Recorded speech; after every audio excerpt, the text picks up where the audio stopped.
Yesus dari Nazaret, seorang tokoh karismatik yang hidup di Palestina pada abad pertama, terkenal karena ajarannya yang revolusioner dan penuh kasih, serta statusnya yang dianggap sebagai Tuhan. Namun, yang menarik adalah bahwa dalam catatan Injil, Yesus sendiri tidak pernah secara terang-terangan mengaku sebagai Tuhan. Dia lebih sering berbicara tentang kerajaan Allah, mengajarkan cinta kasih, dan melakukan mukjizat. Jadi, bagaimana mungkin seorang tokoh seperti Yesus kemudian dianggap sebagai Tuhan oleh miliaran orang? Disinilah kejeniusan Paulus berperan. Paulus, atau yang lebih dikenal sebagai Rasul Paulus, adalah tokoh sentral dalam penyebaran kekristenan. Sebelum menjadi pengikut Yesus, Paulus adalah seorang Yahudi taat dan penganiaya pengikut Yesus. Namun, setelah mengalami visi dramatis di jalan menuju Damaskus, Paulus beralih menjadi salah satu penginjil paling bersemangat. Paulus, sang mastermind yang satu ini, tentu patut mendapatkan penghargaan sebagai salah satu pemikir paling brilian dalam sejarah umat manusia. Bagaimana tidak, ia berhasil menciptakan sebuah konsep yang benar-benar revolusioner dan di luar nalar, Yesus sebagai Tuhan dan penebus dosa melalui kematiannya. Ide ini bahkan mampu menembus batas-batas keyakinan yang telah mengakar dalam tradisi Yahudi selama ribuan tahun, serta merevolusi kepercayaan paganisme bangsa Romawi untuk beralih mengikuti konsep ciptaannya. Dalam tradisi Yahudi, konsep ketuhanan sangatlah jelas dan tegas, Tuhan itu satu, tak terlihat, dan maha segalanya. Lalu datanglah Paulus, dengan ide briliannya, yang menyatakan bahwa Yesus, seorang manusia yang menjalani kehidupan di Palestina pada abad pertama, adalah Tuhan dalam wujud manusia. Lebih hebat lagi, Paulus mengatakan bahwa kematian Yesus di kayu salib adalah penebusan dosa bagi seluruh umat manusia. Sehingga manusia sudah dipastikan bebas dari dosa, asalkan percaya pada ketuhanan Yesus. Mari kita berhenti sejenak dan merenung. Di zaman modern ini, di mana teori-teori konspirasi berkembang pesat dan segala sesuatu bisa menjadi viral di media sosial, tentu banyak ide yang konyol dan sulit dipercaya. Namun, bayangkan Anda hidup 2000 tahun yang lalu, tanpa internet, tanpa media massa. Paulus berhasil menyebarkan ide ini tanpa adanya teknologi modern, hanya dengan kekuatan kata-kata dan tulisan, yang bahkan dia tulis di dalam penjara. Paulus adalah seorang sales ulung. Dia berhasil menjual ide bahwa seorang tokoh yang dihukum mati dengan cara yang memalukan, bisa menjadi penyelamat dunia. Dia tidak hanya memasarkan Yesus sebagai Tuhan, tetapi juga memperkenalkan konsep penebusan dosa, yang sangat menarik bagi orang-orang pada zamannya. Siapa yang tidak ingin diampuni dari dosa-dosa mereka, dan mendapatkan kehidupan kekal? Paulus menggunakan strategi yang sangat cerdik. Dia memahami bahwa untuk menjangkau khalayak yang lebih luas, dia harus keluar dari batas-batas tradisi Yahudi. Pertama-tama dia membawa pesan ini kepada orang-orang non-Yahudi, yang tidak terikat oleh hukum-hukum Yahudi yang ketat. Dengan begitu, dia menciptakan sebuah agama yang inklusif dan dapat diterima oleh banyak orang.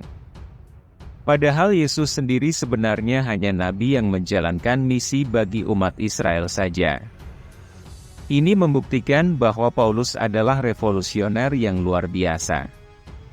Pertanyaan besarnya adalah, mengapa miliaran orang mempercayai konsep ini?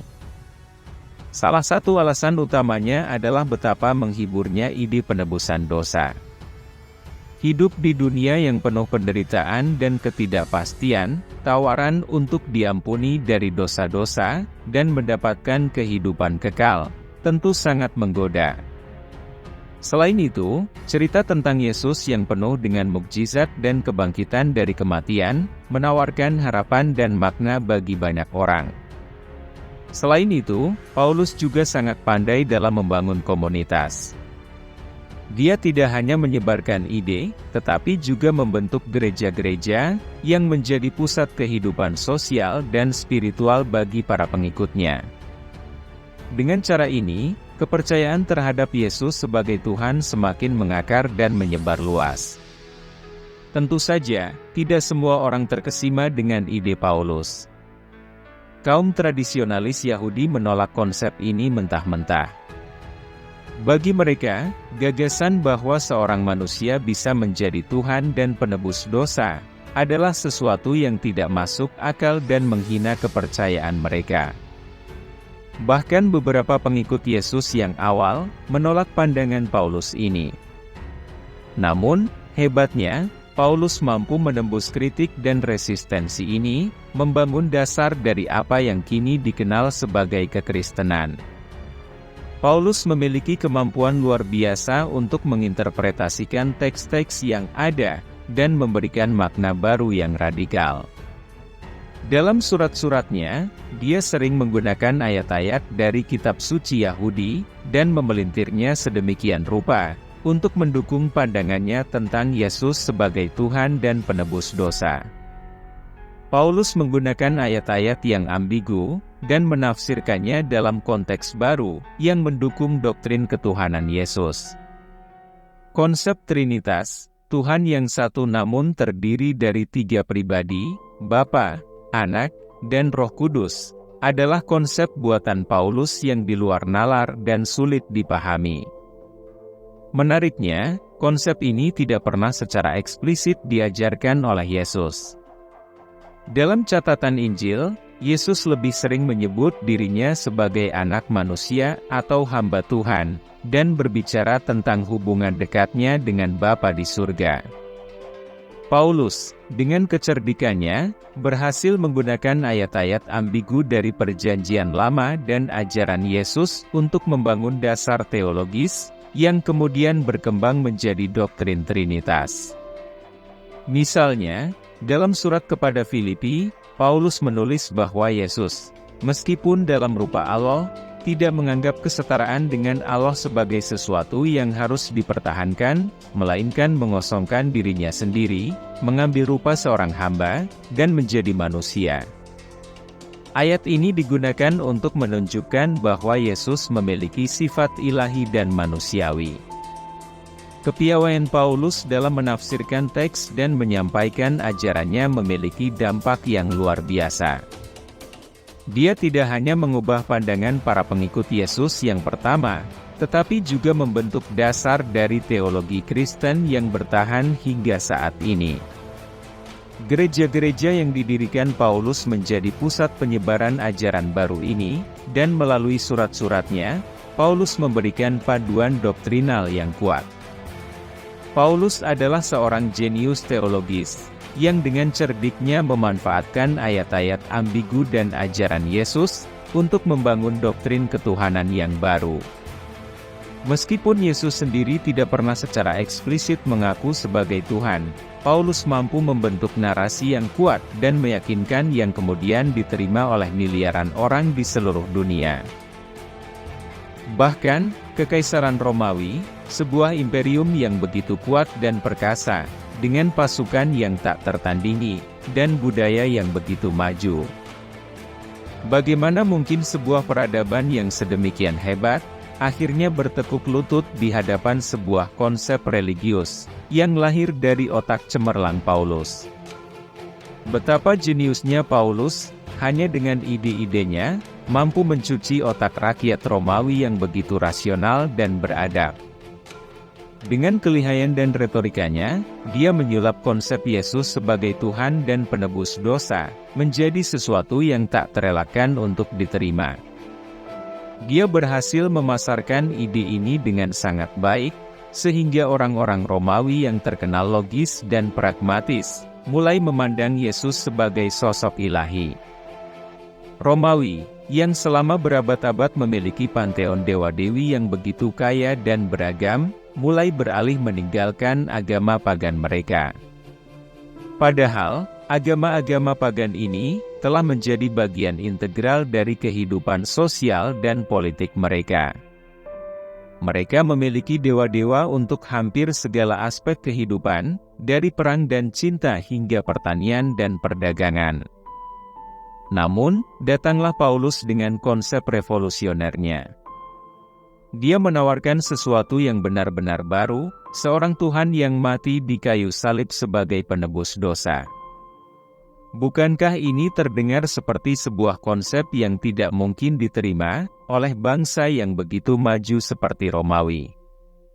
Namun, kenyataannya adalah sebaliknya, rakyat Romawi perlahan tapi pasti tercuci otak oleh ajaran Paulus ini. Puncak dari keberhasilan Paulus adalah saat Kaisar Konstantinus Agung memutuskan untuk mengadopsi kekristenan sebagai agama resmi kekaisaran. Bayangkan, seorang kaisar yang seharusnya menjadi penjaga tradisi dan agama warisan nenek moyang, akhirnya tunduk pada konsep di luar nalar yang dibawa oleh seorang etnis Yahudi yang merupakan warga kelas rendah dalam kekaisaran Romawi.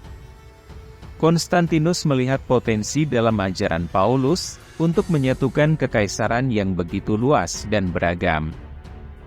Konstantinus bahkan mengadakan konsili Nicea untuk merumuskan dasar-dasar doktrin Kristen. Dengan demikian, ajaran Paulus tidak hanya menjadi kepercayaan minoritas, tetapi dijadikan hukum negara dan menjadi fondasi dari kekristenan yang kita kenal hari ini. Dalam waktu yang tidak terlalu lama, kuil-kuil yang dulu dipersembahkan kepada dewa-dewi pagan, mulai ditinggalkan dan digantikan oleh gereja-gereja. Festival-festival yang merayakan siklus alam dan dewa-dewi Romawi, digantikan oleh perayaan-perayaan Kristen. Kekaisaran yang dulu begitu bangga dengan tradisi dan agamanya sendiri, kini tunduk pada ajaran yang dibawa oleh Paulus. Jadi, kita harus mengakui betapa cerdasnya Paulus hingga mampu mengubah arah sejarah sebuah kekaisaran yang begitu kuat. Dengan memelintir ayat-ayat dan menciptakan konsep teologis yang baru, dia tidak hanya mencuci otak rakyat Romawi, tetapi juga meruntuhkan fondasi agama pagan yang telah bertahan berabad-abad. Sebuah pencapaian yang benar-benar luar biasa. Ini merupakan sebuah bukti, bahkan kekaisaran yang paling kuat sekalipun, tidak kebal terhadap kekuatan ide-ide yang disebarkan dengan jenius.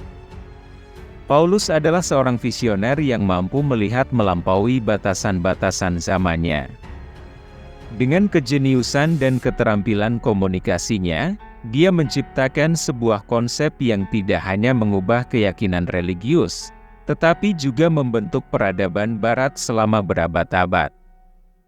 Jadi, di tengah segala keseriusan sejarah dan teologi, kita harus mengakui bahwa Paulus adalah seorang inovator luar biasa, yang berhasil menjual ide-ide, yang pada zamannya, mungkin terdengar seperti cerita fiksi ilmiah yang liar.